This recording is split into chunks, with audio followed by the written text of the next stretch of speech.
Video ini adalah video lanjutan dari materi perubahan iklim, ya, yang merupakan materi kimia kelas 10 kurikulum merdeka materi terakhir, ya. Oke, kita sekarang lanjut ke pokok pembahasan yang kedua, karena ini adalah part 2, ya, yaitu tentang peningkatan karbon dioksida di atmosfer, ya. Untuk part 1-nya sudah ada, part 3, part 4-nya juga sudah ada linknya di deskripsi box. Kalian bisa cek di deskripsi box, ya. Oke, sebelum kita lanjut ke pembahasannya, bagi kalian yang belum subscribe, tidak segan-segan, ini Smart Kimia mengingatkan untuk tekan tombol subscribe, kemudian like, komen, serta share video ini ke teman-teman kalian, ya. Oke, kita sekarang bahas pada poin B, peningkatan kadar karbon dioksida atmosfer dibalik peningkatan suhu bumi. Oke, di sini sudah disediakan data global temperature and carbon dioxide, ya, di mana semakin bertambahnya tahun, ya, ini kadar karbon dioksida CO2, ya, CO2 ini semakin meningkat, ya.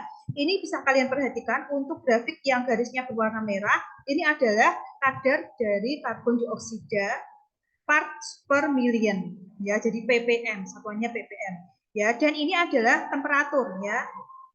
Nah, temperaturnya ini semakin meningkat, karbon dioksidanya semakin meningkat juga, ya. Nah, menurut data kita lihat pada tahun 2000 ini karbon dioksida itu mencapai angka 380 ppm, ya, pada tahun 2000 nih, ya. Pada tahun 2000 itu karbon dioksida kadarnya itu sebanyak 380 ppm. Ini sungguh besar, ya. Nah, data terbaru menurut data Badan Penerbangan dan Antariksa Amerika Serikat, tingkat konsentrasi karbon dioksida di atmosfer global, ya, jadi global seluruh dunia, ini mencapai 417,6 ppm, ya, pada tahun 2022 17 Mei. Ya, jadi sungguh-sungguh sangat meningkat, ya. Jadi awalnya tahun 2000 itu hanya 380 ppm, pada tahun 2022, ya, ini meningkat mencapai 417,6 ppm. Ini sungguh harus menjadi perhatian bagi kita. Kita harus mengurangi karbon dioksida di atmosfer dari langkah kita yang paling kecil terlebih dahulu, ya. Nanti bisa dibiasakan, bisa kita mengajak orang-orang untuk mengurangi kadar CO2 sehingga kita bisa mengurangi konsentrasi karbon dioksida di atmosfer, gitu, ya. Nah, ini juga erat kaitannya dengan terjadinya efek rumah kaca, ya, di mana bumi kita ini disinari oleh sinar matahari, kan, ya. Nah, sekitar setengah dari radiasi sinar matahari diserap oleh permukaan bumi dan memanaskan permukaan bumi. Nah, sebagian lagi, ya, radiasi surya atau sinar matahari dipantulkan kembali oleh bumi dan juga atmosfer. Radiasi sinar matahari merupakan sumber dari sistem iklim bumi, di mana di dalam bumi kita juga terdapat radiasi inframerah dipancarkan dari permukaan bumi.